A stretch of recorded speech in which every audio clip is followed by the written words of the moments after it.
Good afternoon and welcome to Science and Engineering Council of Santa Barbara for February's meeting. I'm Mary Howe Grant, a past president of the council, and most of you know, first of all, about our activities. We are indeed thinking very seriously about how much money we're going to be able to give to our STEM scholarships this year, and that partly depends upon all of you and your donations. You'll hear a little bit about that in a moment. You also probably know that we do science fair awards, and there is going to be a science fair in Santa Barbara County this year. Hallelujah. And these are both in addition to our monthly luncheon programs. Please note our sponsors. We're very pleased that in addition to the sponsors you see on the screen, the Special Technologies Laboratory has now joined us as a sponsor. So, board members present at this meeting, please either raise your hand or use something. I see Bob Lilly. I presume Bill Theringer is there, Yvonne DeGraw, who is our program chair. I don't know who else is present, but John Ilgen, I presume, is in the room. Anyway, I'm going to now turn this over to our program chair, Yvonne DeGraw, who will introduce, I presume, introduce John Ilgen, who will talk to you about our scholarships. I'm Yvonne, I'm the programs chair, and I am just going to introduce John Elgin here to introduce our first speaker. We have two speakers today, so look forward, John. Stand in the middle so you can be on camera.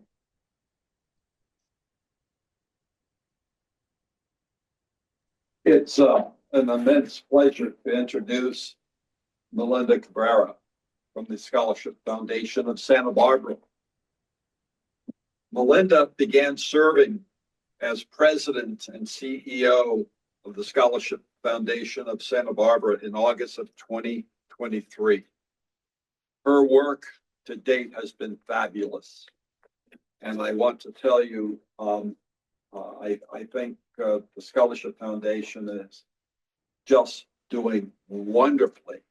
And the donations that all of us in the community provide are very important to that organization.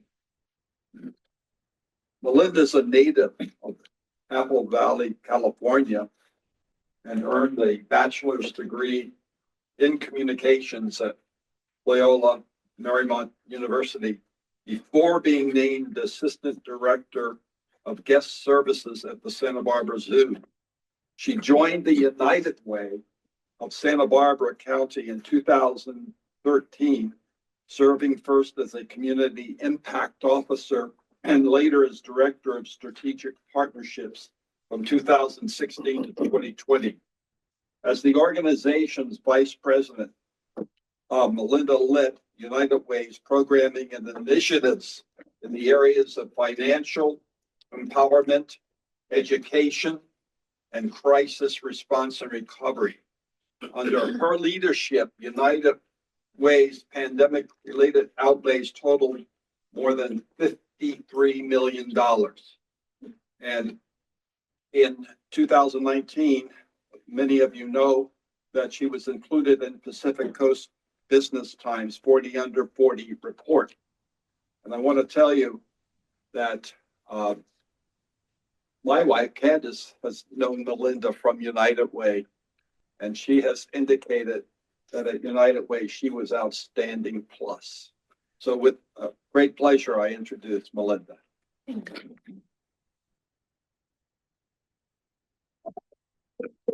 you, John. I paid him to say all those wonderful things. All right, let me just, I think you're okay.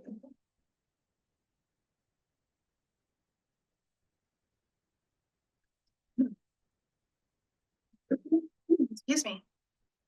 All right. Well, thank you so much for inviting me here to speak with you and share the work of the Scholarship Foundation, which truly we do in partnership to serve our students in the community. So I just wanted to share a little bit about the Scholarship Foundation, the work that we're doing, and the work that we will continue to do, in the years to come, which will, the financial aid landscape is always changing, and it is our responsibility to react to those changes and find the best ways that we can support our students moving forward. So let me see if it will work. Oh, no. I hate when this happens. Okay, so our mission here at the Scholarship Foundation is to inspire, encourage, and support students in Santa Barbara County, and that means Carpinteria all the way up to Guadalupe, to and through college, which means it's undergraduate, graduate, and vocational schools, by providing information, advising, and of course, scholarships. So, our goal really is to provide access to post-secondary education. And of course, we do this through financial means, through scholarships. But I would say that we, through our advising program, really do make an imprint on our students' lives and the funds that they're able to access. So we have a robust financial aid advising program in addition to our scholarships, and we're providing one-on-one financial aid advising services to students and families.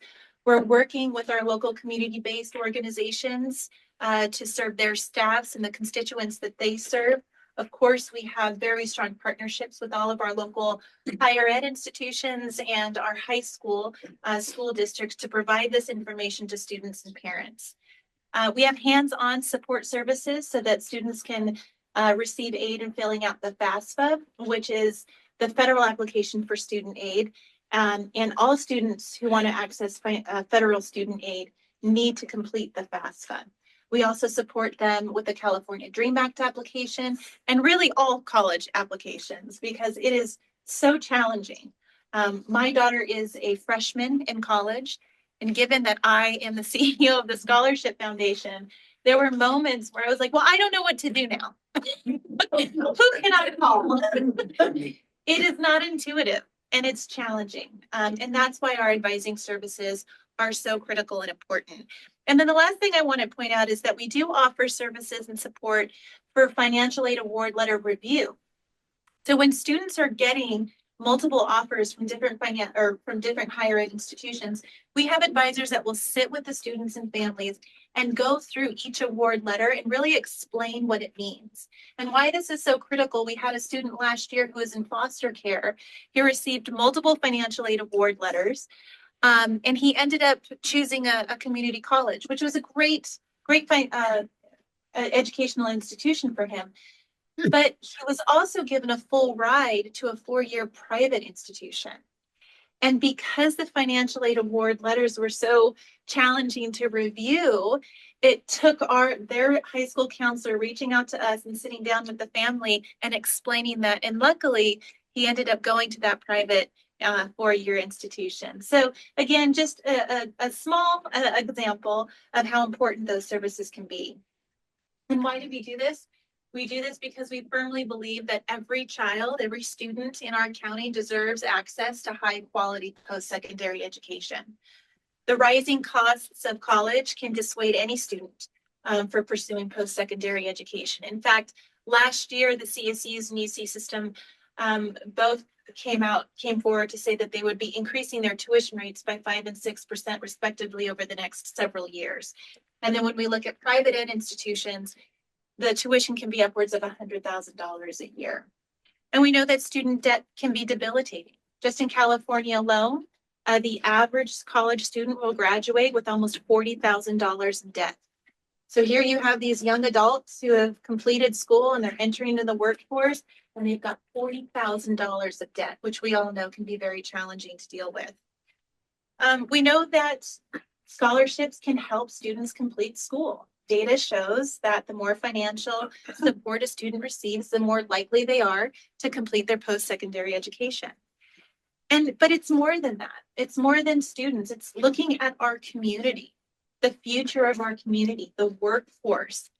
And the more college graduates, the more students who go through vocational school, the better prepared they are to enter our workforce and to create a more vibrant and stable economy. So just looking at our impact, since our organization's inception in 1962, we have awarded over $150 million to over 61,000 students. Just this last year alone, we awarded $7.1 million to almost 1,800 students. And when going back to those financial aid advising services, when we looked at how much financial aid our scholarship recipients were able to access, $43 million in additional financial aid our award recipients were able to access, in part because of our advising services, because we recognize that as a last dollar in organization, it's much more than the Scholarship Foundation's piece of the pie. We want to help students access and not only navigate, but access additional financial aid for their education. And cumulatively, every year, we reach out to over 20,000 individuals. Those are parents, those are high school seniors, those are adults who want to further their education or go back to school. And so we feel very proud that we're able to get this message out throughout the community. This is looking at our applications received over the last 8 years. And you'll see that last year we had almost 3,000 applications. And so we're right back where we were prior to the pandemic. So this is signaling to us that students are going back to school. And that also signals to us that the need is greater than it was just a few years ago, which is a great thing. But we have our marching orders in place, and we need to raise enough funds so that we can start making a dent into our applicant pool. As in years before, the majority of our applications do come from North County. And it's interesting to see that that's a trend that has been with the organization for many years. So this is just an overview of who we're awarding. This is our recipient information from our 2024-25 award cycle. So as I mentioned, $7.1 million out into the community. Our fund rate is just below 50%. So that's not good enough for us.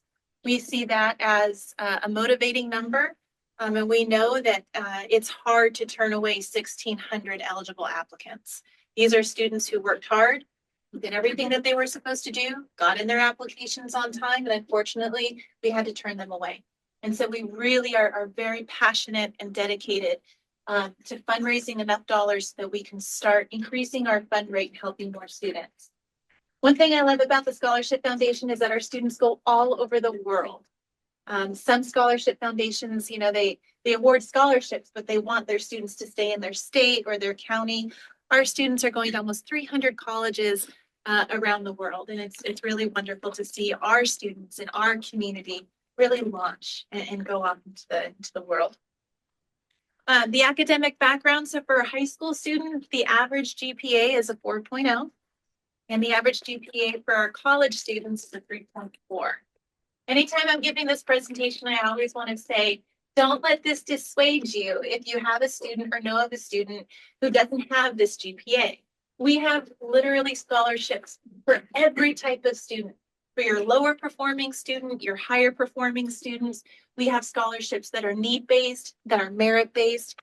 So I always encourage everyone that regardless of your student profile, whether it's your son, daughter, grandchild, niece, nephew, whatever it is, encourage them to apply because we have scholarships for all different types of students. 55% of our award recipients are Pell eligible, which means they are very low income, and 50% are first generation. So this is the first time these students are going off to college and their family. And again, just going back to the financial support and the financial aid advising, really critical for these students who are navigating this system for the first time. These are the award amounts by institution.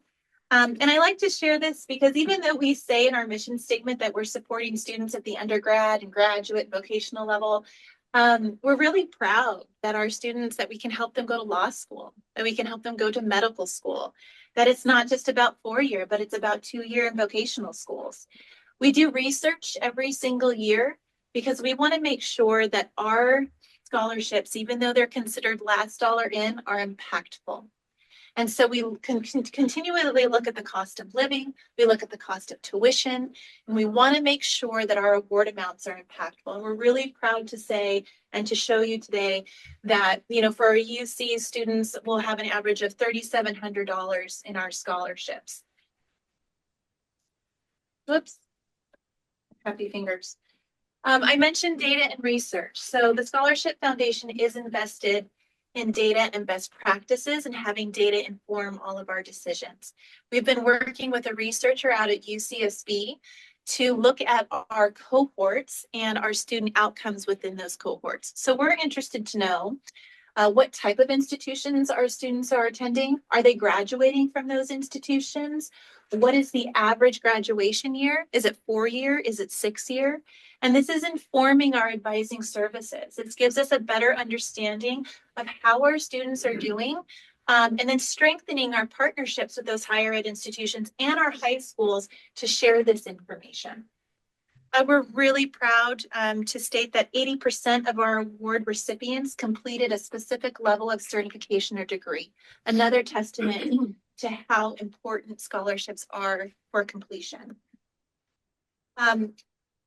So of course, 93% of our awarded 2017 high school seniors. So I mentioned we're looking at cohorts. So this last study that we did was looking at our 2017 cohorts. 93% completed their degree within 6 years versus the national average of 62% and the state average of 55%. So you can see where we can't make an explicit causal relationship. We do know that scholarships help. And we're really proud of our students. Look what they're doing. So that's the cherry on top. This is another testament to our position as a foundation within our county and the advising services that we were able to render. So last year, the federal government released the FAFSA on using a new platform. And I don't know if any of you have followed the news, but it was a disaster. And it was disproportionately challenging for students who had parents that didn't have a social security number. So many students were not able to submit the FAFSA until very late. The federal government didn't process FAFSA applications even until this fall. Some students were just receiving their financial aid award letters. So it was very challenging. So this year, the Department of Education reached out to us, and we were selected as one of 6 organizations throughout the country to work with the Department of Ed to test out the new and improved FAFSA because they recognized what a disaster it was, and they wanted to improve it for this year's rollout. So we worked very closely with the Department of Education. We recruited 133 students in Santa Maria and worked with them and their families to complete the FAFSA during this beta process. We were very proud of that. 680 students were able to complete their FAFSA. And this year, we do know that the FAFSA is working much better. And while we can't take the credit for it, we were certainly part of the solution and very proud to be part of that. So lastly, I just wanted to say thank you. The Science and Engineering Council Fund was established in '94. Specifically, your scholarships serve students majoring in science, engineering, or math, and they must be attending a 4-year university or college. So since the fund's inception, you have raised over $88,000 and have awarded 50 students. So this is, it's impact. Think about it. Think of 50 people in this room you were able to provide a scholarship for. That's impact. And we sincerely appreciate your support. And moving forward, we know that we've got a lot more work to do and a lot more students to serve. And working in partnership with you, I hope that as a partner and as a community supporter, that we're able to move our mission further and support more students. So on behalf of the Scholarship Foundation and our board of directors, thank you. Thank you for seeing that post-secondary education is a need, and thank you for supporting us.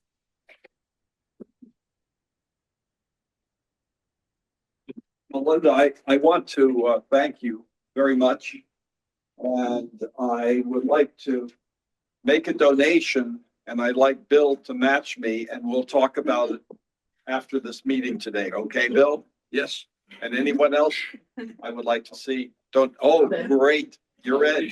I'll raise your hand. Fantastic. Great. Excellent.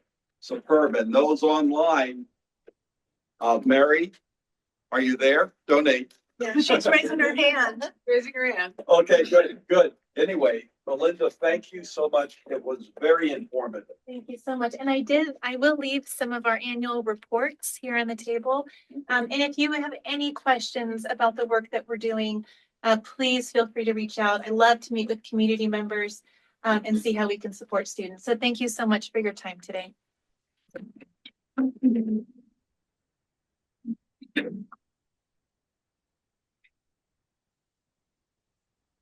So at this point, I normally announce upcoming programs for future months.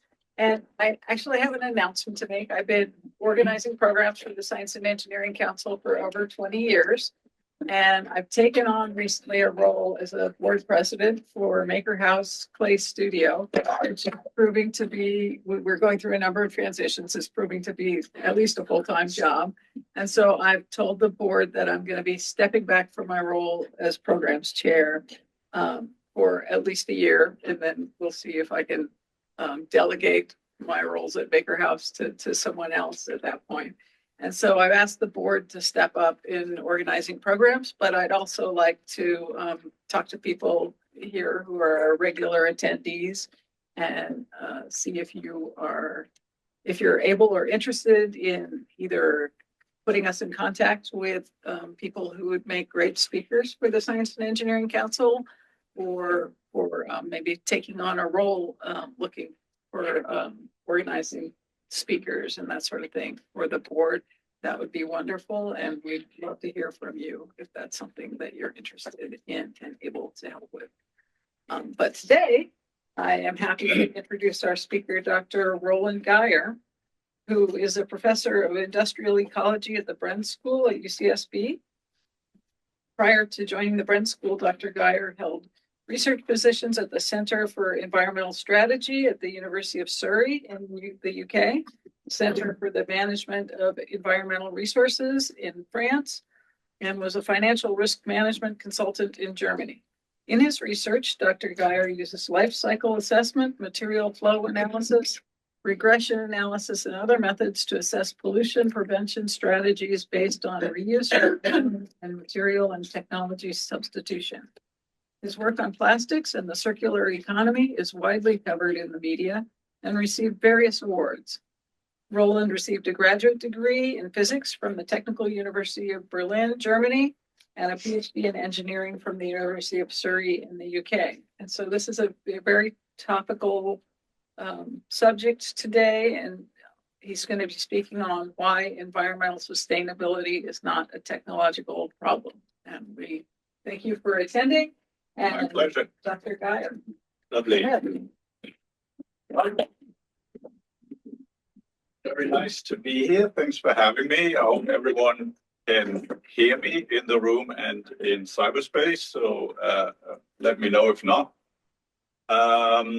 Slightly changed the title just because that allows me to shamelessly plug the book that I wrote, which has this title. So it's very much based on this book. It's basically, I published that about 4 years ago, and it kind of is a brain dump. It contains everything I learned about environmental sustainability.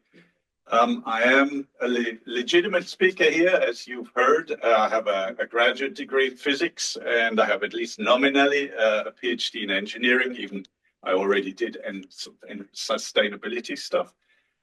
Funnily enough, occasionally I wish I had studied psychology, right? Because now I'm kind of worrying about, I'm wondering about human behavior more than anything, and what makes us tick and why we make the decisions and choices we make. And that's not what you learn when you study physics.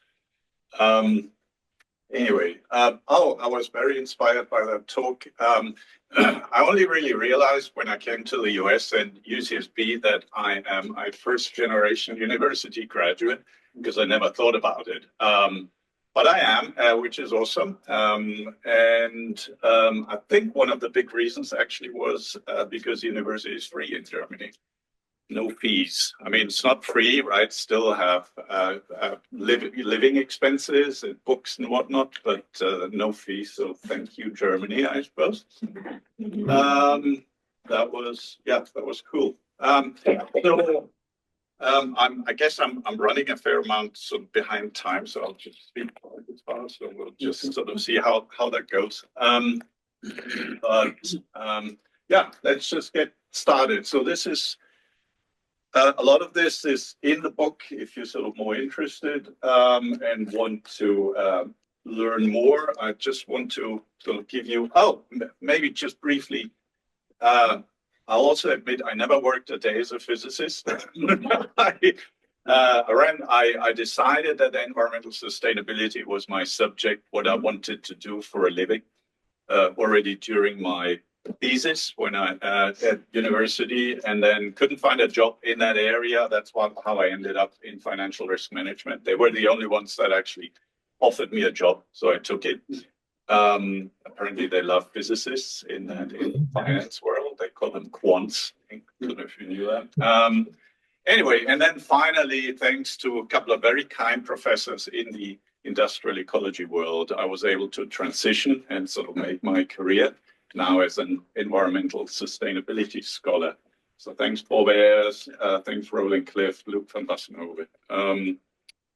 And there we are. So, and sadly, the reason why I got into environmental sustainability is very much still the reason why I'm doing this work, because I argue that we live in a planet in peril, and it's not really gotten better. It got worse in the last, I started getting worried about the planet in the mid late 80s. And lots of people thought that that what was there to be worried about. I think it's a lot easier to make the argument today that this is a planet in peril. But I'm not, I wish it wasn't. I wish I had to change careers again because we had solved all the problems. So I think right now we're facing sort of a triple crisis, and I don't think that's exaggerating to call it crisis of climate change, of widespread environmental pollution, and biodiversity loss. And they are not intertwined. And I want to just spend a little bit of time to give you my understanding of how we got into that predicament, okay? Because quite frankly, I think it all basically happened in the last 100 plus years. It's a pretty recent thing. I would argue that around 1900, when the Industrial Revolution was well on its way, the collective environmental impact on humanity on the planet was, if you rounded it to the nearest integer, you would round it to zero. It was basically zero. And so it all happened post fin de siècle. And so this is sort of just sort of a little timeline I'm going to just throw out there. And so huge simplification, but I think there is some value in thinking about it that way. I sort of divided the 20th century into 4 phases. The first one I call the rise of mass production, because mass production really didn't exist before then. And I think, and then, the Bessemer process was, steel production got cheap and we figured out how to do it en masse.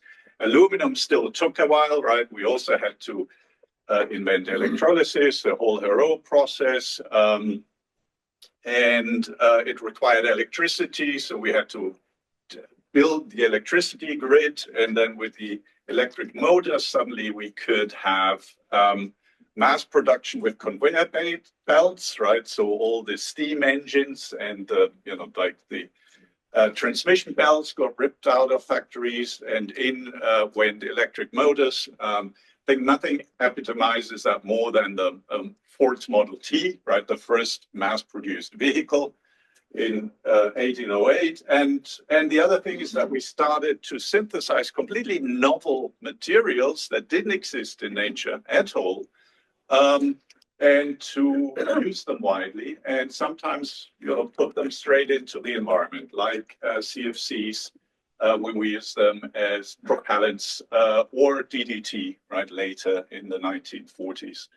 And then, of course, lots of the commodity polymers were invented at the time, but it actually took until around 1950 before we really started mass producing plastic. Leaded gasoline is another story. So there are a couple of really interesting stories. Took us 60 years. Was really easy to get it into gasoline. It took over 60 years to get it out of gasoline, believe it or not. And yeah, so rise of mass production. Then, of course, the intermission, the Second World War. And then afterwards, was sort of saw really the rise of consumer culture and consumer society. So in the 1950s, post Second World War, and I think with the rise of mass production, also we saw more and more environmental impact. So I call that period the rise of mass pollution. Basically, environmental pollution, not just very top local and small scale, but wild scale and really large enough for the public at large to say, like, this is not okay. We need to do something. You government, local, regional, federal, you need to do something. So that was the rise of mass pollution. Here, just a couple of examples here.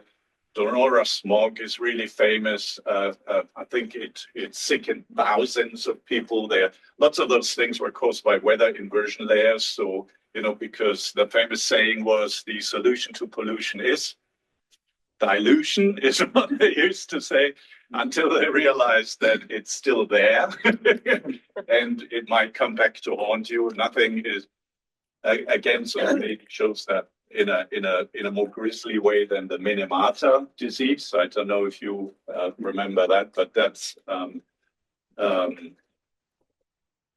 what's it called? I can only think of the German word. The poisoning of a heavy metal that we have in the thermometers. What do you call that in English? Mercury. Mercury poisoning, exactly. So Minamata disease was mercury poisoning, and again, it was just put in Japan. It was put in the ocean. They thought it would just go away, but that's how we learned the hard way that things can bioaccumulate, and then people eating the fish then had horrible, horrible mercury poisoning, which is why I don't put any images up there because they're too horrible to look at. Anyway, Love Canal is famous.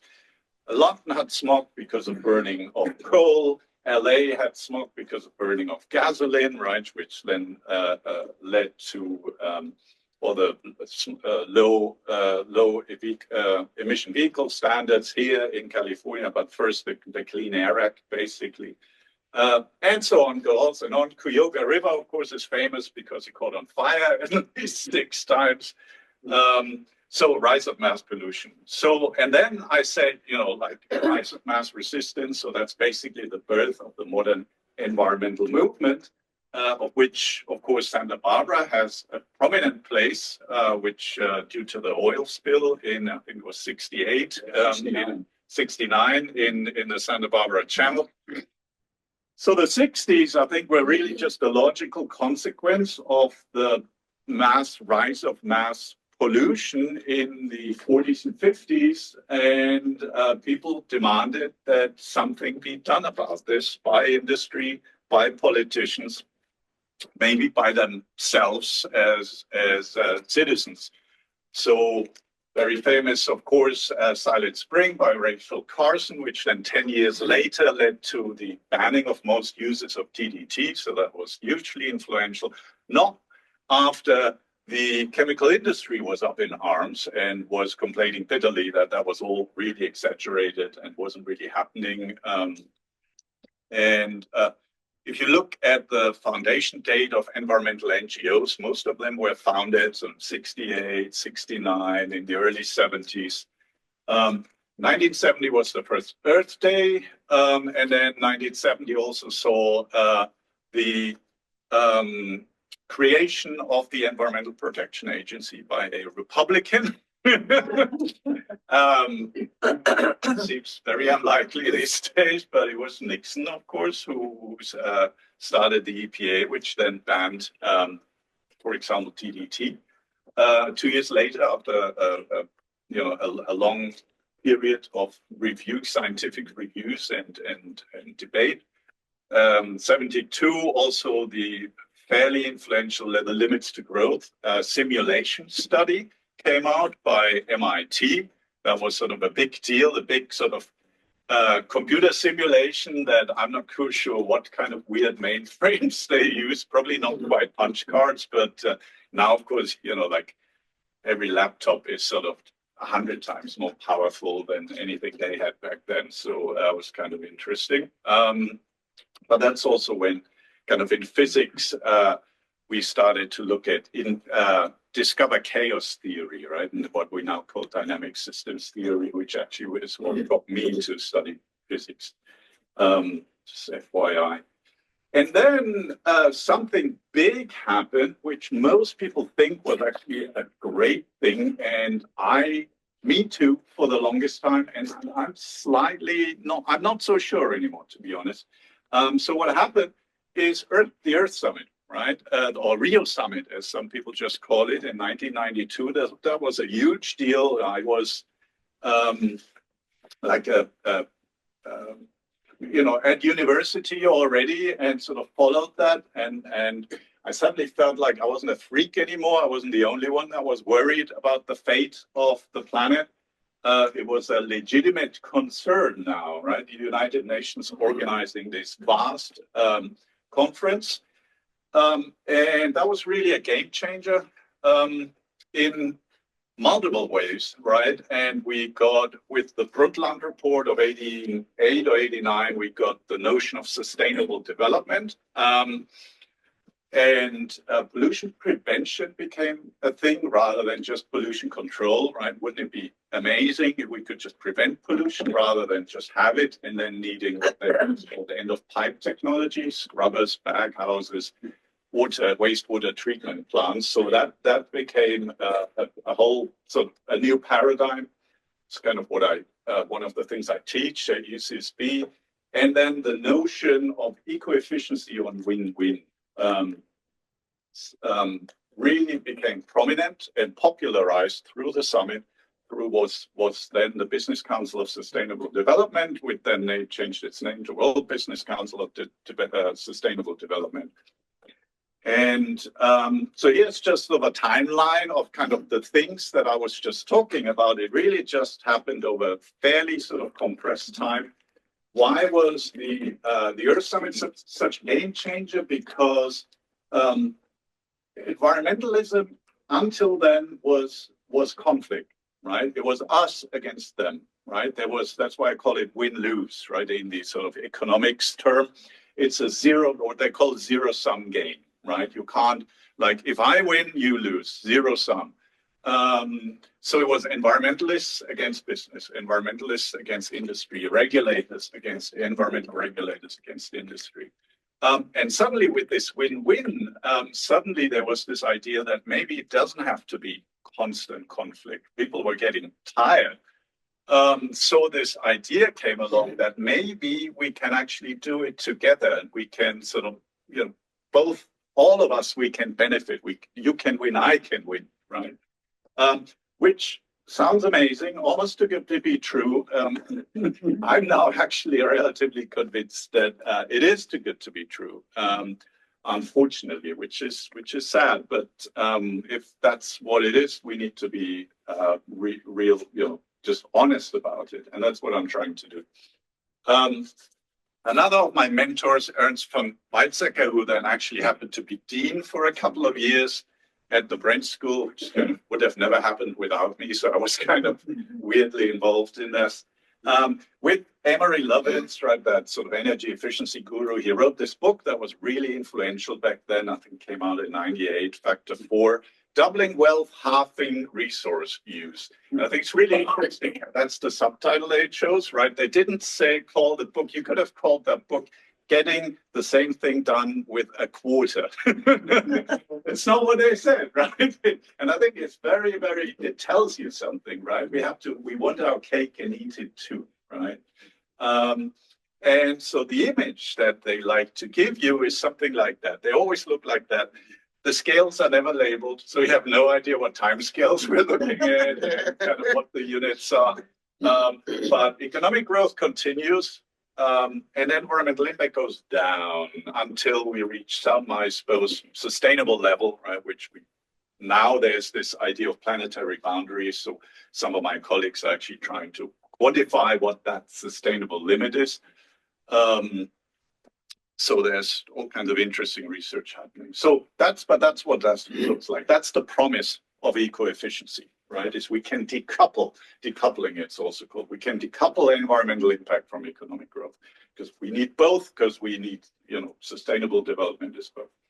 And that's the promise. Unfortunately, this is the reality, right? We have now. Your summit was 30 plus years ago. So we have 30 plus years of data to see how that actually panned out. And the data doesn't look that great, right? So here's just one example in the US, right? So of course, out of the EPA, one of the first things they did in '75 was the CAFE standard, right? Corporate average fuel economy. And you can see it had a huge instant impact. So the fuel economy, this is, don't get confused, this is metric, right? I'm still a metric person. MPG is actually scientifically the wrong way around. There's an interesting publication in Nature by two psychologists. Our brain thinks MPG PM. So we don't think miles per gallon. Our brain thinks gallon per miles, and they can do tests. They test people and say rank these MPG improvements by rank order them, and everyone gets it wrong because our brain thinks linear in gallon per miles, not miles per gallon. So I'm just gonna little tangent. I like to go off on tangents. I hope you don't mind. Anyway, so the green line is liters per 100 kilometers, right? Cars are getting more efficient, and that's wonderful. It's kind of leveling out ever so slightly, right? But obviously now we have new powertrains, so we can push that frontier now. But you can see fuel consumption is still going up, right? So what's going on here? So this is the eco-efficiency success story.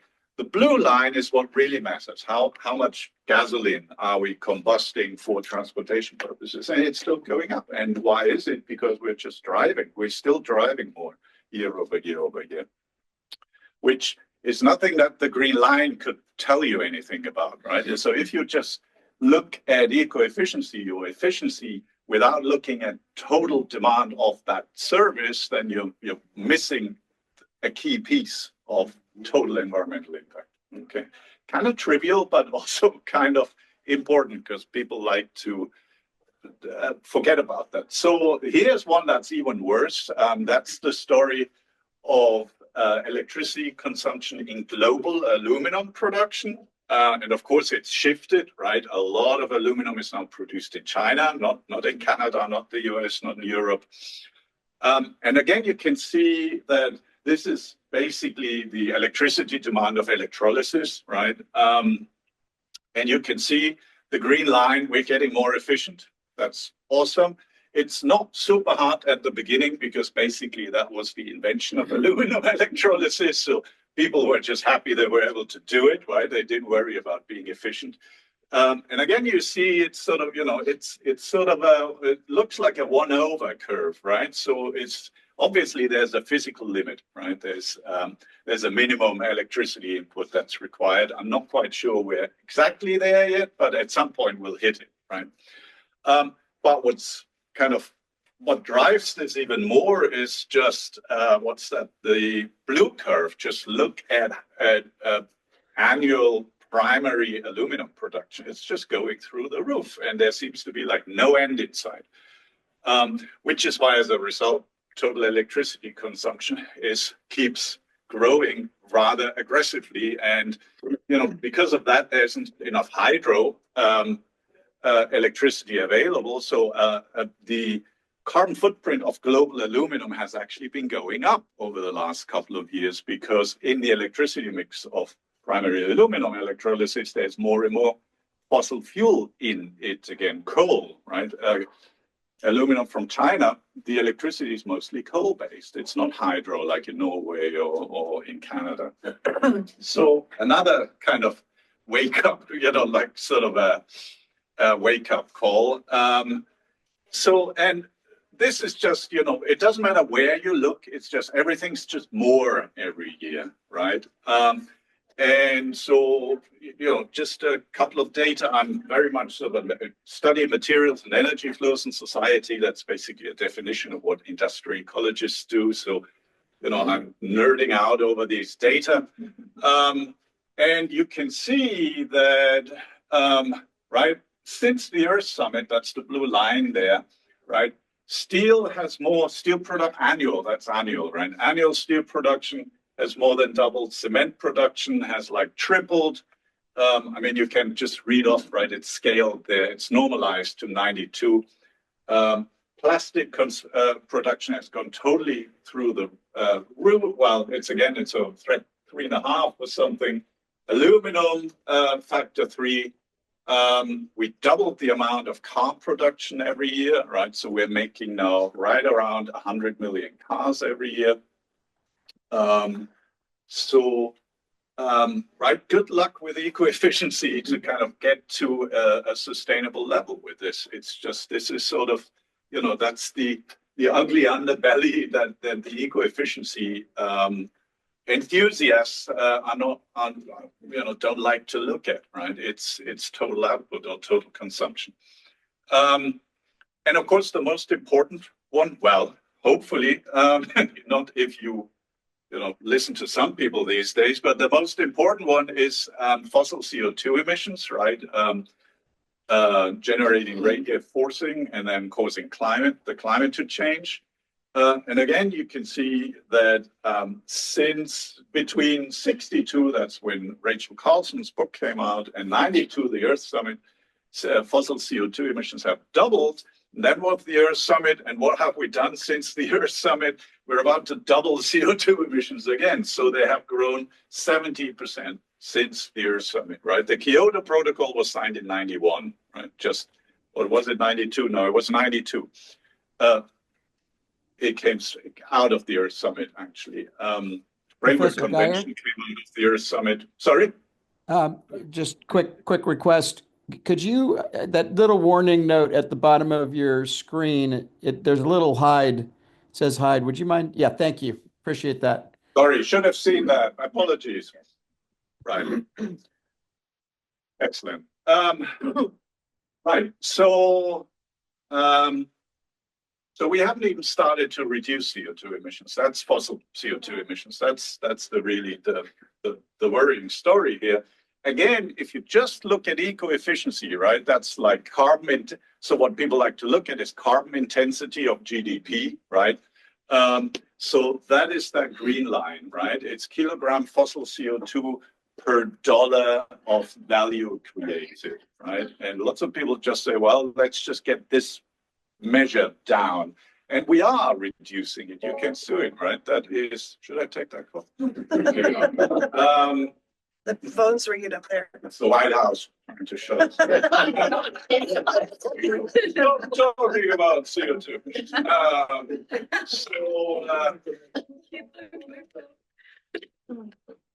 There we go. Give it up. No? Yes. Right.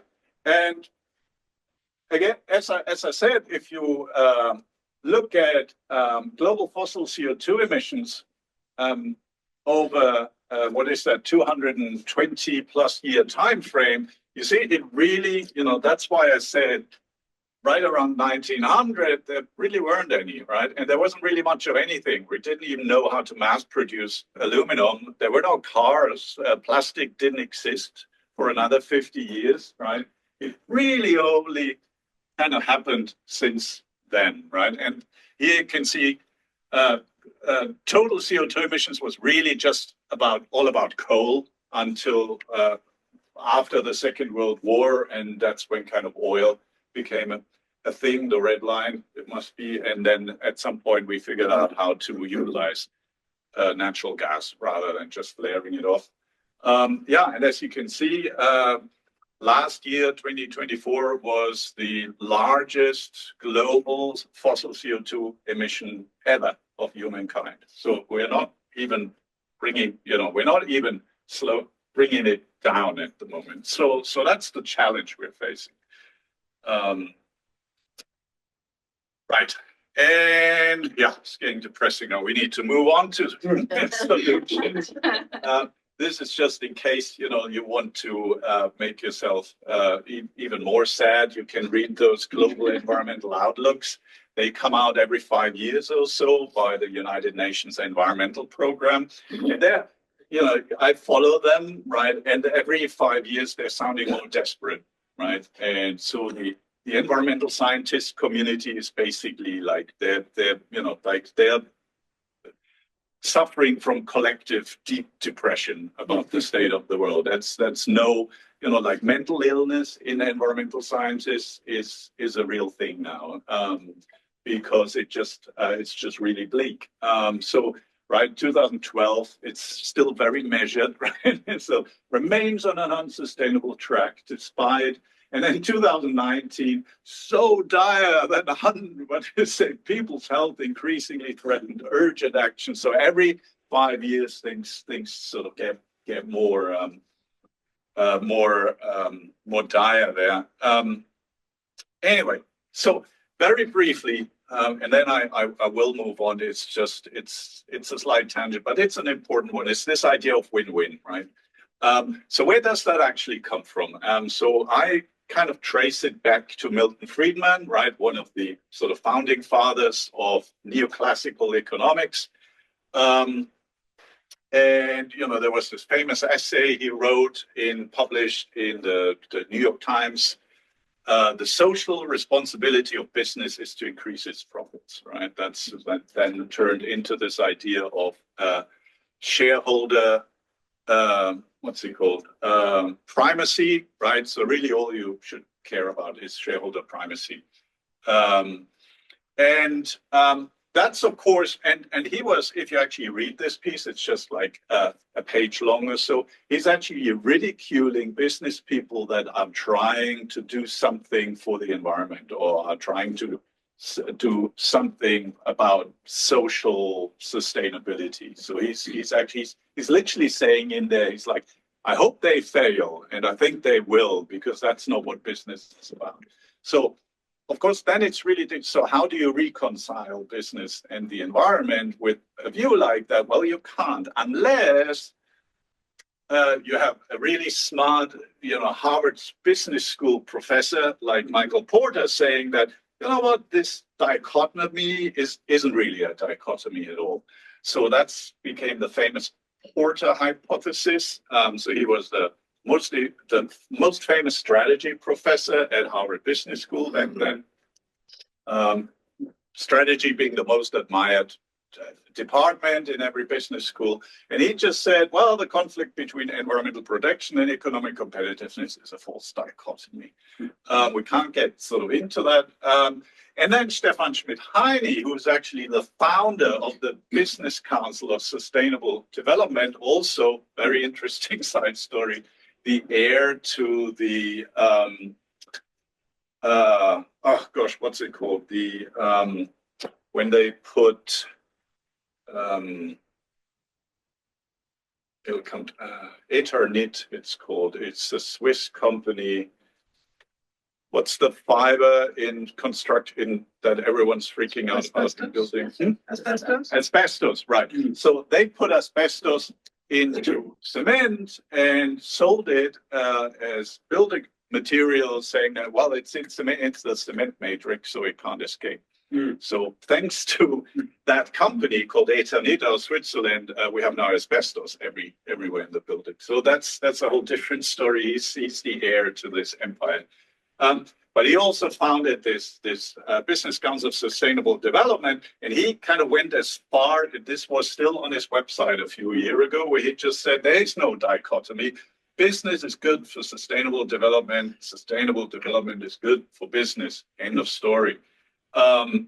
And then, of course, some people sort of are basically going back to Milton Friedman and saying, well, if that's the case, then you don't even have to worry about the environment anymore, because if you are just doing business, you're already taking care of the environment, right? So Reinhardt now, which is another strategy professor at the Harvard Business School, saying managers should make environmental investments for the same reason they make other investments, because they expect them to deliver a return, right? So we're kind of back to square one in this, but with this idea that it'll take care of its own, because it's all, like correlated, perfectly correlated, which is just nonsense.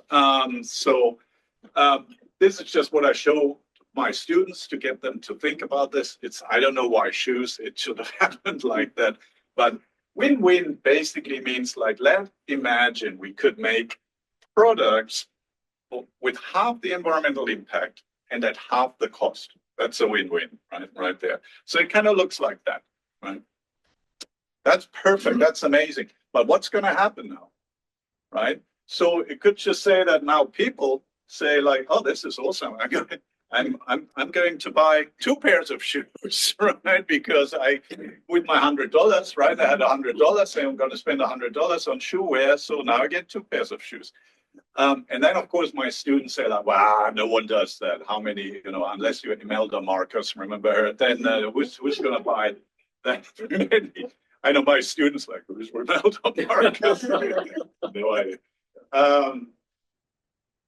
But, you could just say, well, I'm saving $50. I'm going to spend it on a little trip up to Cambria.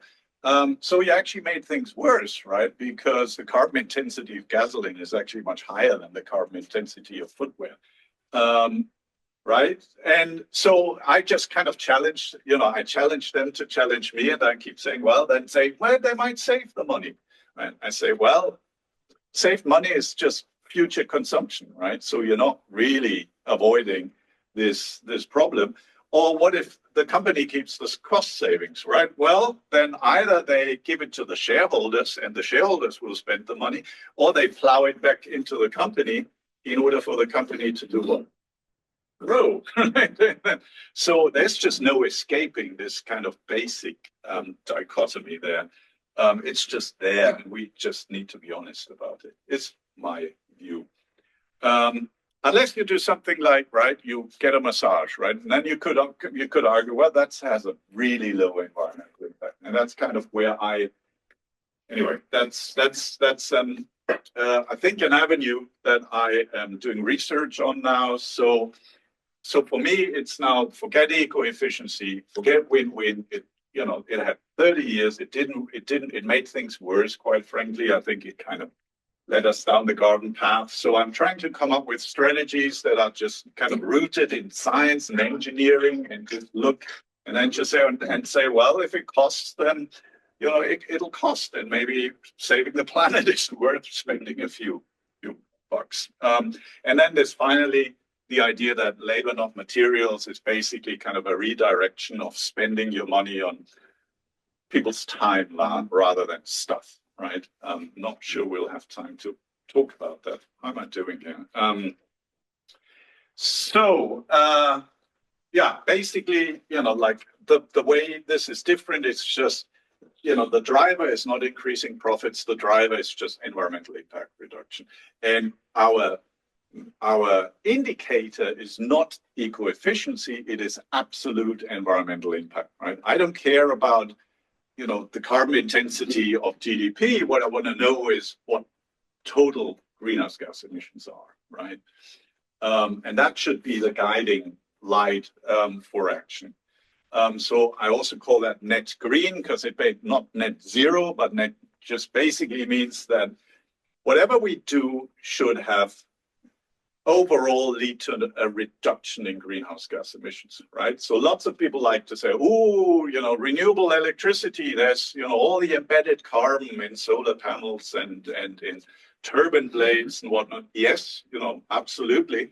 But the idea is that we're using that electricity instead of fossil fuel-based electricity, so you get to subtract those avoided emissions, right? And that gives you the net. So that's in a nutshell. It's, you know, very simple nutshell is that net green concept. So the way it works is, you know, basically there are two things that need to happen for a potential solution to really be that, a potential solution. Now let's look at, you've probably all heard of the circular economy. That was sort of a giant rebranding exercise of the McArthur Foundation, which is basically a bunch of McKinsey consultants. They're very good at selling stuff. You know, like I did my PhD in reuse and recycling. No one called it circular economy. It's basically what it is. Circular economy, I mean, what it did is that people are interested again in reuse and recycling, which is great. But they're also a little bit naive about it, which I worry about. So first of all, right, if we want to support secondary recycled materials or product reuse, right, we need to make sure that the environmental footprint of the recycled material or the, you know, the reuse system is actually truly lower than what we're currently doing, right? Because other than if that's not the case, then we should just stop bothering, right? Turns out the good news is that, you know, like you said, I do this thing called life cycle assessment where we kind of create these, all we do is generate these environmental footprints over a life cycle perspective. Recycling of almost all materials has a lower environmental footprint than making them from virgin primary resources, ores, fossil fuels. And, you know, once you look at the data and the models, it kind of makes sense, right? I mean, aluminum is sort of the most extreme because first you have to dig out the bauxite, right? Then you have to turn bauxite into aluminum oxide. And then finally you have to reduce it into pure aluminum, right? Aluminum oxide is super stable, so that's why you need electrolysis to really kind of rip the oxygen. Then, of course, what do you do with the oxygen? You turn it into CO2, and then you'll need tons of electricity. Aluminum scrap, you just melt it down. You know, you throw it in a rotary kiln and melt it down. If there's a little bit of plastic around it, they say, this is great, we use it as fuel. It just burns off, right? So you just have to make sure this thing is really closed because aluminum loves to oxidize, right? So, but so it's just really obvious that lots of recycling in principle is a great idea. If we, and this is the second point, if we use recycled materials instead of virgin materials, right? And actually, lots of my colleagues, like 10 years ago, they would say, well, what else would you do with it, right? That's sort of the engineering mindset, right? You just, well, you have it, you use it instead of virgin. Well, if it's actually cheaper, which we say it has to be in the win-win paradigm than primary material, then the economists will tell you that this will actually stimulate additional demand of material. And there's quite a bit of evidence that it does. So what it means is that now we're actually using recycled material on top of virgin material. So we're just kind of spurring consumption, something, and that's my revenge for the circular economy crowd, something that I call circular economy rebound, right? It's in similar to energy efficiency rebound, right? And it's a real thing. It's something we need to worry about, and something that, you know, I'm happy to report people like the Cal Recycle, right, which is the state agency in charge of recycling legislation, recycling infrastructure, collection infrastructure. They're actually waking up to that. So they are now trying, you might have heard of SB 54 about plastic reduction and recycling. They're really having in mind the danger for rebound. They're really trying to rewrite legislation so that rebound can be avoided, which is wonderful. So that's reuse and recycling. I could talk all day about reuse and recycling. I'm very kind of passionate about it. But I thought maybe it's a little bit more interesting for you if we also talk about just product, what I would call product and technology substitution, right? So finding different technologies, finding different products. The principle is identical, right? First, you need to find a substitute, and you need to make sure that it does actually have a lower environmental footprint than the incumbent, right? On sort of what we call functional unit basis, right? Providing equivalent services, but still having a lower footprint. It's what life cycle assessment is all about. And then, of course, is the thing, well, now if we have that, now we have to make sure we're using that instead of the incumbent, not just on top of it, right? And for me, like the example there in how not to do it is energy. Again, within the US, there's a big substitution going on, right, in the electricity sector, right? We're basically phasing out coal-powered electricity, and we're substituting it with natural gas-based electricity. The total electricity consumption of the US is actually pretty flat at the moment. So this applies more globally, right? Not for the US alone. So this is global energy consumption in exajoules, primary energy. And what you can see is that renewables are the fastest growing of them all, but they're all growing, right? They're all growing. It's not just so, like I think it was the COP, right, Conference of Parties of the Paris Agreement. I think it was someone from the Saudi Arabia delegation that basically, he said it best. He was completely honest. He said, we love renewables. We love renewables. We want it all. Yeah. We want it all. Oil and renewables. This is awesome. And that's kind of what we're doing right now. But, like from a purely economic point, yeah, maybe that's great. But I come from an environmental sustainability perspective, and that's terrible. That's not how this is supposed to work. So here you can really see it, right?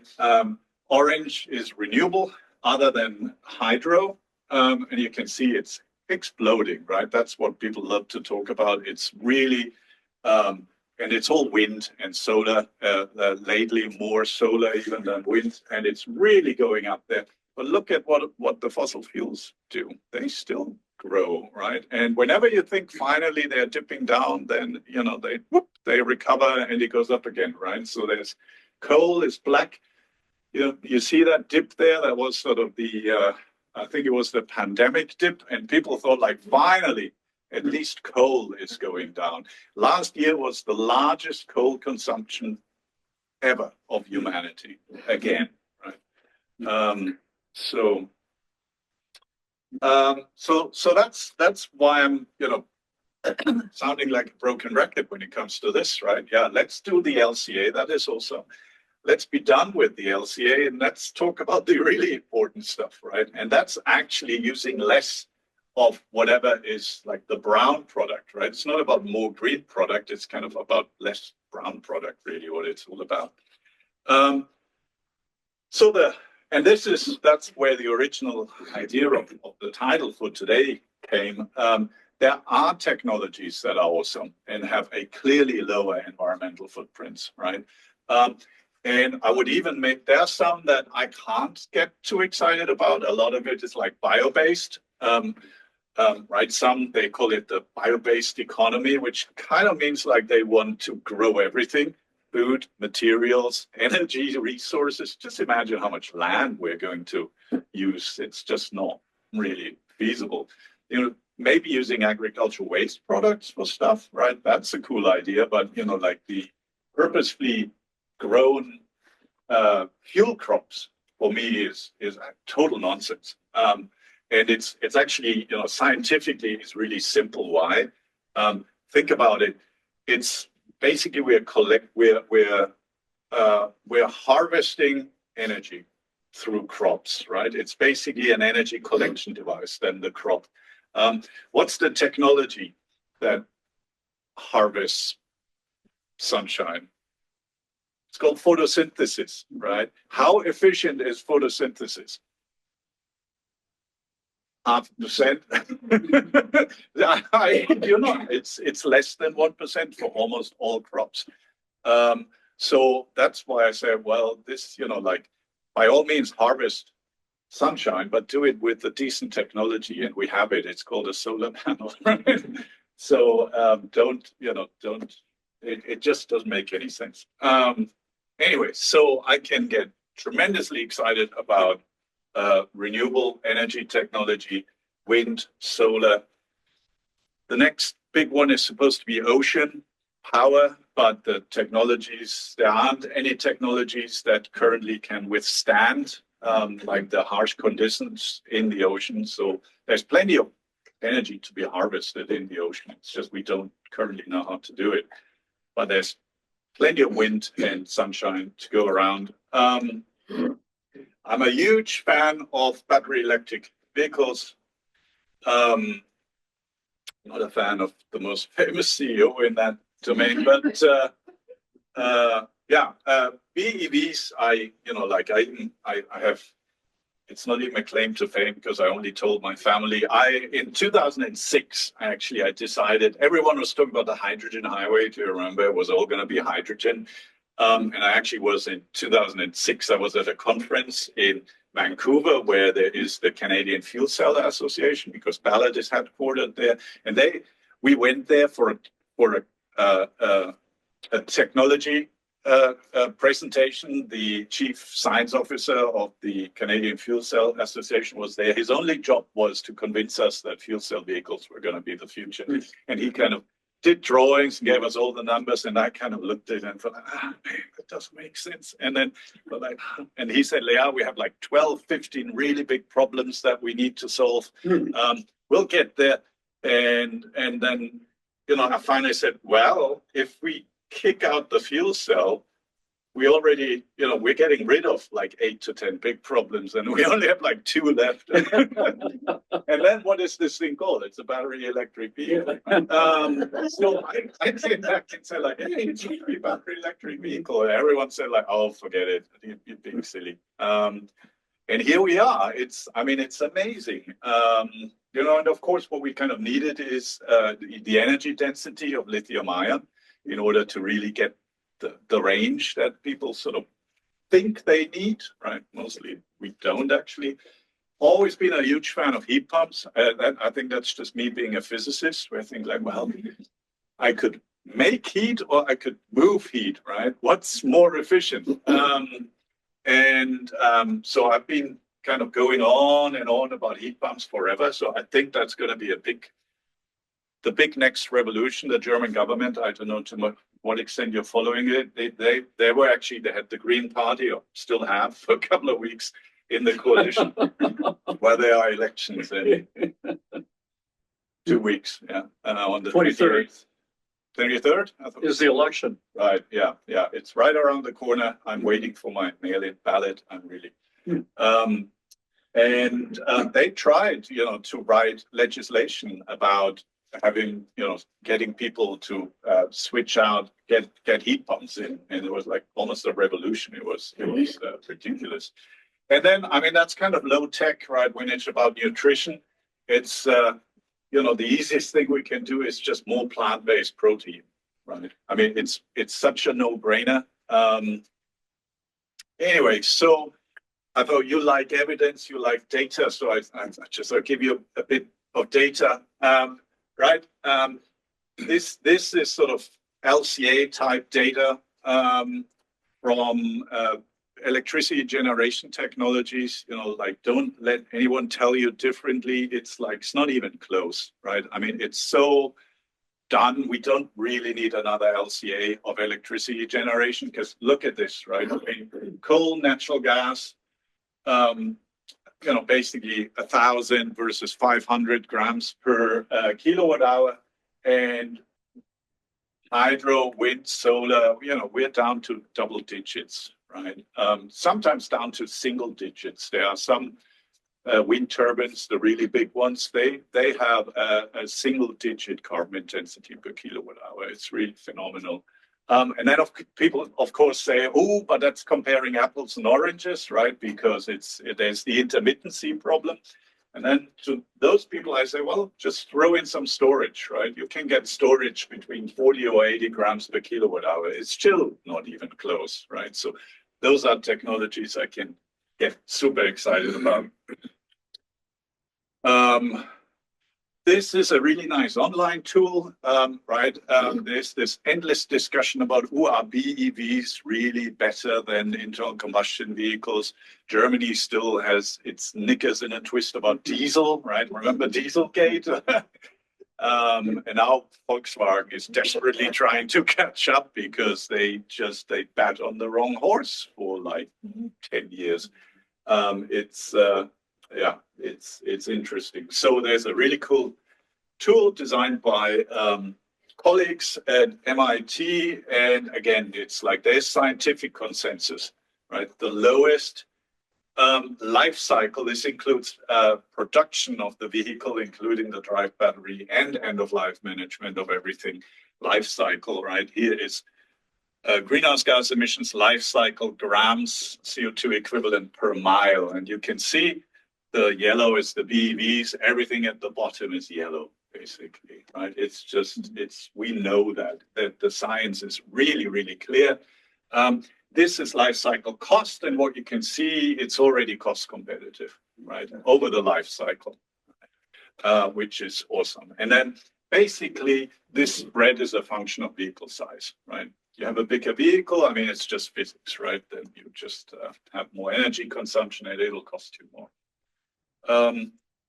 This is one, I mean, this is kind of a bit trivial for you probably, but I show that to my students because also to compare heat pumps with combined heat and power, which is kind of popular, especially in Europe. Combined heat and power, how do you compare those two things, right? Because it has two outputs, right? It makes electricity and it makes heat, which is why I basically say, okay, let's imagine you have a megajoule of natural gas and you can do three things with it, right? You can send it through CHP and use the waste heat for district heating, right? Like Denmark does it, Scandinavia does it a lot. How do we compare this? And then I say, well, let's take 1 megajoule of natural gas and use as much as we need to make to make electricity, and then the rest we also make electricity and we use it as a heat pump with the coefficient of performance. And what you can see, you actually get same amount of electricity but more heat out of it, right? And then of course boilers or furnaces, right, aren't even close, right? So heat pumps just are more efficient, right? It's just physics. And then finally, food is, again, it's not even, I mean, it's the most extreme disparities in LCA results I usually see is comparing beef to plant-based protein, right? Because beef production is just incredibly inefficient, right? You need to take an awful amount of plant-based protein to get one unit of beef-based protein out of it, right? So it's just a really inefficient way to create protein, and you can see that it's not just greenhouse gas emissions, it's energy use, it's land use, a fraction of the land use, a tiny fraction of the water use. That's just because most of the feed for beef is all irrigated. That's kind of where the water footprint comes from. And, like energy-wise, it's only about half, which is still great. Greenhouse gas emissions-wise, it's like a 90% reduction, and that's because of the what we call enteric emissions, right? People call it cattle farts, but that they're cattle burps, right? It's the bacteria that help them digest the grass. So those, if we call that a technology, those things totally work, right? And then of course, should I just stop here, or I can just let's just kind of. I think I have a wrap up slide in like 2 or so. And the other idea is just just use less, right? Do we really like how much stuff do we need to buy to live a good life, right? Like we don't live in Bangladesh, right? So when people immediately say, "Oh yeah, but the people in Bangladesh," it's like, yeah, but we're not the people in Bangladesh. We, like I wish I had less stuff in my garage. So it's just the idea of like how do you get more resource intensive by just if you make half and you don't even have to change the production technology, you have half the resource input, right? And that, of course, leads then to reuse and repair models, right? And that leads back to the wonky economics of everything, right? I'm trying to line. I have a beautiful jacket that I'm trying to hang on as long as I could. And so I finally found a tailor here in Goleta that people say he could do that. He could reline my coat, my sports coat. So I took it to him, and he looked at it and said, "Yeah, that's going to cost like $320." And he was clearly like uncomfortable telling me that. And then he basically, that was, like he said, like, "Yeah, I think you should buy a new coat." And it's like, no, you're supposed to convince me that you're talking yourself out of business. So anyway, so there we are. So I think it's just we need to kind of rethink how we think about sustainability entirely. And I think this is about human behavior. It's about how we make decisions, how we tick, are we really this sort of utility maximizing, automatons that the economists have us believe? I don't think so. Because and that's kind of going full circle, because I think the vast majority of the technologies that we need, those sustainable technologies, they're here, we have them. We don't need a more efficient solar cell. They are awesome right now as they are. Like doesn't, I don't think we need, I mean, it would be nice to get better battery technology. It will get better. I have no question, no doubt there. But I don't think we need it in order to really kind of get us on a sustainable path. We just need to use the technologies that we already have. But somehow, yeah, that becomes a behavioral problem, right? And then now I think like, well, but I'm a physicist. And now I want to completely redesign my research agenda. And sort of I want to study like how we make decisions and how we tick. And it's kind of strange doing that as a physicist. But then I'm not even a physicist, right, anymore. I'm an environmental something scientist. So maybe I can reinvent myself. We'll see. But that's what I have for you. I hope that was thought inspiring, and I know it was kind of lean on technology for the crowd. But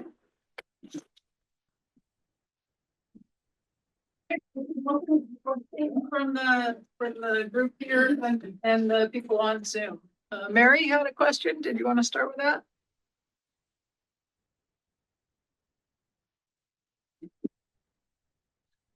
Mary needs to unmute.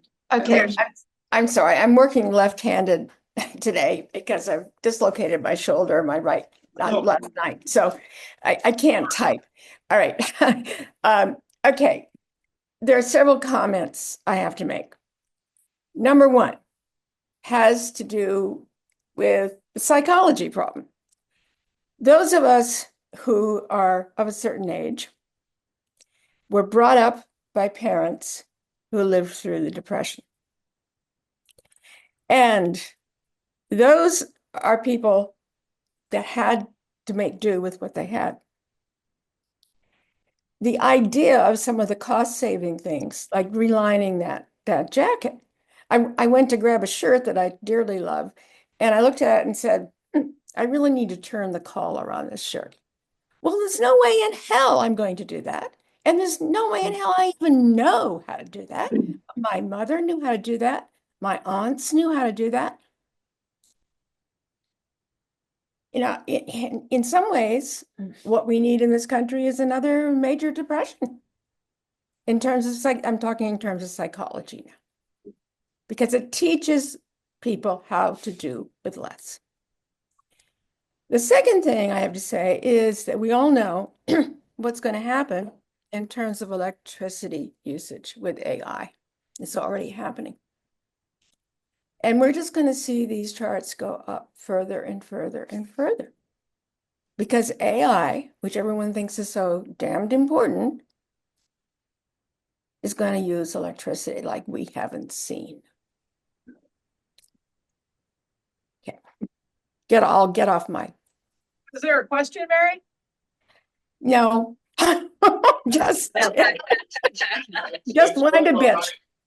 I really appreciate you saying these things because that makes me feel like I'm actually not, for once, I'm not the most negative person in the room. Thanks for that. I can't teach my offspring to do with less. And I sure as hell won't be able to teach my grandchildren. They don't listen. Anyway, done. Thanks, Mary. Questions from the room or from the Zoom? Robert has one. Robert Yeah, has a I have a question. question. Go ahead, Robert. Go ahead. Robert. Thank you. So, yeah, it seems like there's one big elephant in the room here. If something is not sustainable, doesn't that mean that we're just not paying the true cost for what we're doing? And if that's true, shouldn't we be charging the true cost of what we're doing and make things sustainable? And then I'll add one addendum to that, which is the social justice issue, which is, oh, well, then people at the bottom will starve. And it's like, okay, so you allocate money to social justice, but you still have to charge the true cost for your consumption and pollution. What do you say to that? Yeah, I mean, broadly, I think short answer is I agree with that completely, right? And it's sort of, I mean, it's kind of how most, I think, environmental economists, and I have quite a few of those as my colleagues at the Bren School, they would frame that problem. They basically, they call it externalized cost, right? So the environmental impact is cost that is external to the generators of the impact, and we would have to internalize the external cost, right? And there are plenty of papers out there that say that most efficient way to deal with climate change would be carbon tax, right? Carbon tax, CO2 tax, which is, again, just the idea of internalizing the external cost. And I completely, I mean, I still think it doesn't, yeah, and I think you were kind of suggesting that it's a collective action problem. It only works if there's collective will to actually do that. And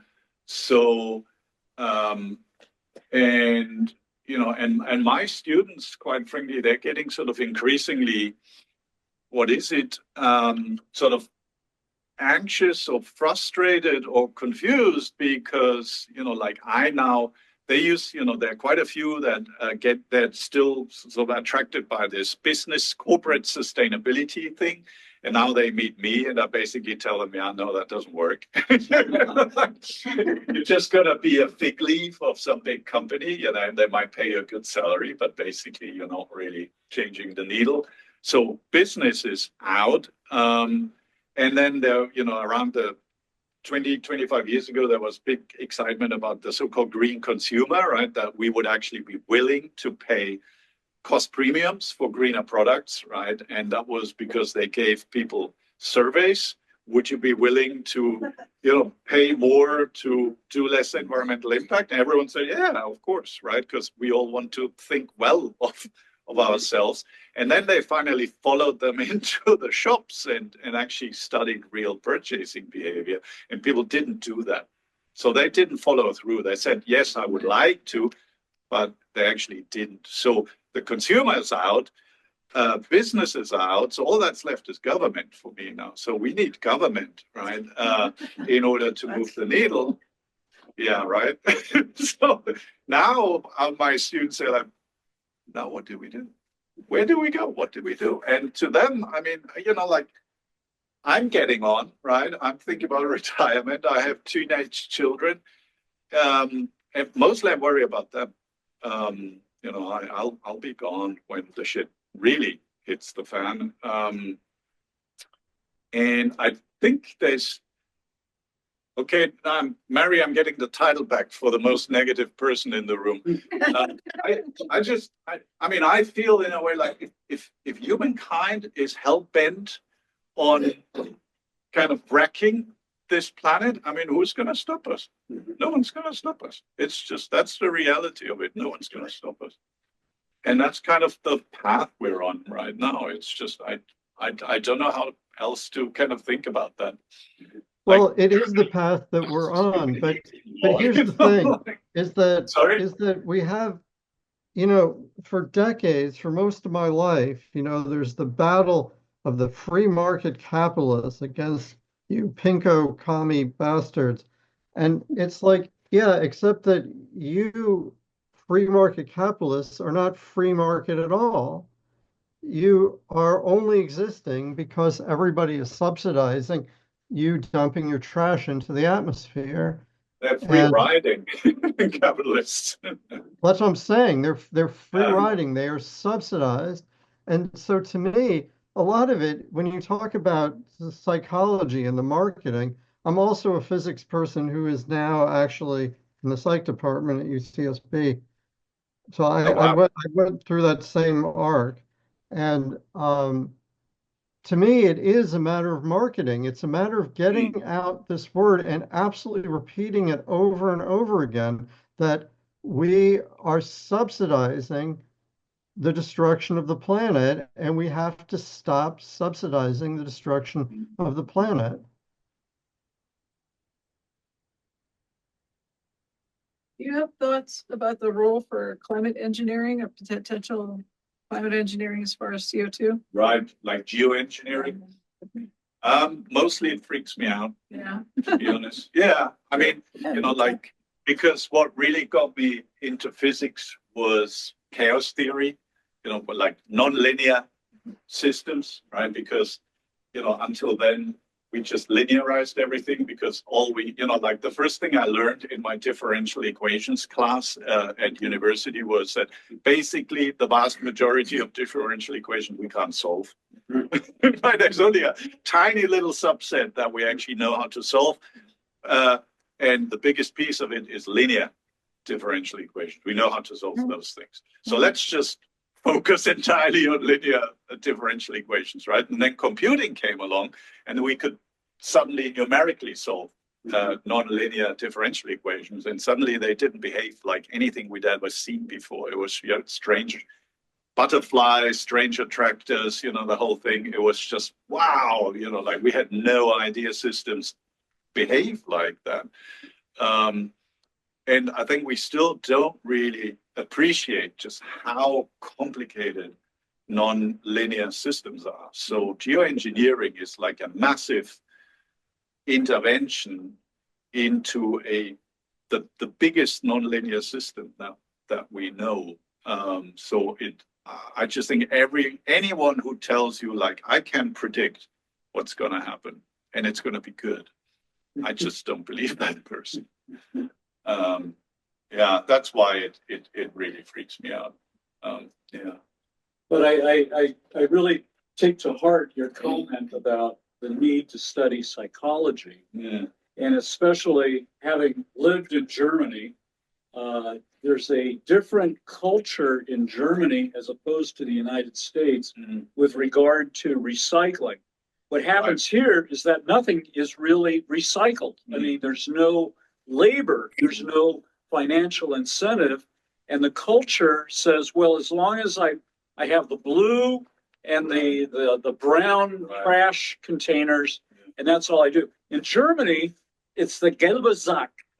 Okay, and there's a real social, let's say, penalty placed on someone who's observed not doing the gelbe Sack correctly, because that is picked up. And the Germans have a much higher financial incentive to carry that out. I mean, they really put their money behind what the recycling effort should be, and it's produced a different culture. There's a much greater community feel in Germany, where you have Kehrwoche. You got to get out there and you have to clear the sidewalk. You're liable if you don't. If somebody slips on the snow in front of your house and you haven't cleared the ice, you have to pay. You are liable for that injury. Okay, in the United States, we're much more the Wild West, and we have a different culture that really works against a lot of the recycling that you would otherwise find. For instance, in Europe, there's a much higher, let's say, adherence to the culture, the psychological elements to it, because the big fact of it comes in. I worked for 40 years dealing with collective goods problems in international relations. And the collective goods problem, the one solution that everybody looked for to get out of the collective goods dilemma was you have information that is now so cheap that everyone practically could see what is going to happen to this thing, okay? Because you can now attach RFID tags or whatever else, It doesn't work. None of that really works. And so we're back then to the psychological. No, I what explains then the difference in culture, for instance, between Germany and the United States? Well, I mean, it's very. Germans like to think that they're not just soccer world champions, but also environmental world champions. I have a slightly more differentiated view now after living in California for what is it now, 20 odd years, 22 years. And I think what we can be proud of a couple of things here. Electromobility wouldn't exist without California. Couple of other things. But I think what you're saying basically is that culture is huge and cultural norms are huge. And I think lots of things that some people want us to believe are basically genetic are not genetic. They are cultural. Yeah. It's cultural evolution. It's not genetic evolution. That's kind of what I'm trying to sort of learn more about. And that gives me hope that, culture changes all the time and we can collectively change culture, right? And actually my most encouraging example is smoking. And again, that's California is actually the leader there, right? Smoking used to be like the cool thing to do, right? It was like, that was the coolest thing to do was smoking. Now it's like the uncoolest thing to do, my kids and their friends wouldn't be seen dead with a cigarette. It's just like ridiculous. And I actually think alcohol is next. They don't drink. I keep saying, hey, do you want a beer? And they say, oh, I don't like it. Makes me feel like an alcoholic. But I think, alcohol is becoming uncool. I can see it. And so we can totally change. No, but how do you do that? How do you change the culture? I want to know. Because I think that is the lever. That is the intervention where we need, that's the screw we need to turn. Because I think that's how we can really kind of. Because you look at worldwide, the rise of right-wing populism is rampant. In many countries. Germany's now facing itself alternative for Germany and the rise of right-wing populism. Absolutely. And can somebody identify an economic event that triggered this?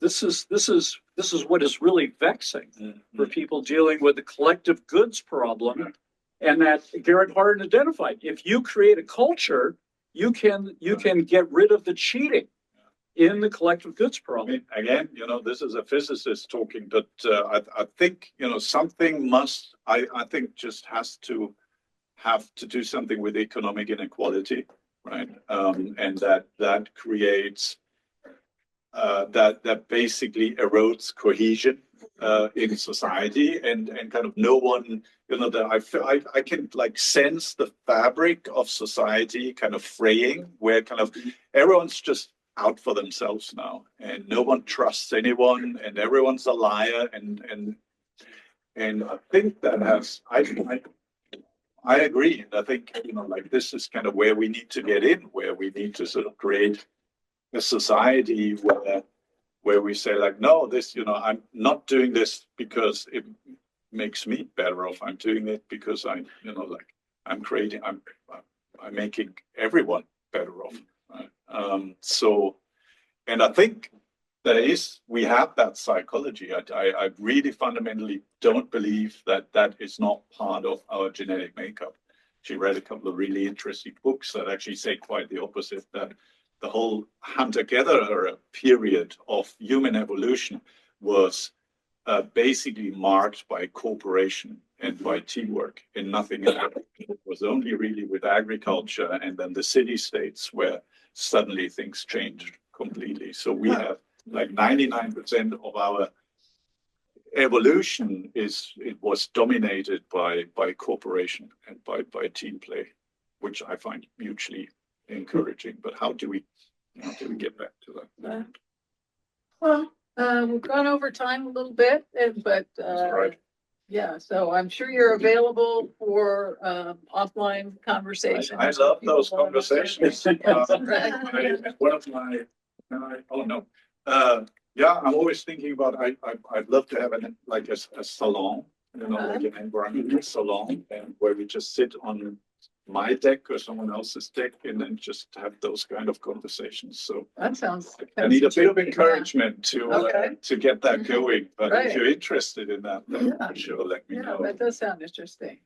Thank you. Thanks to everybody who's on the Zoom, and we'll be getting in touch with you by email about upcoming meetings.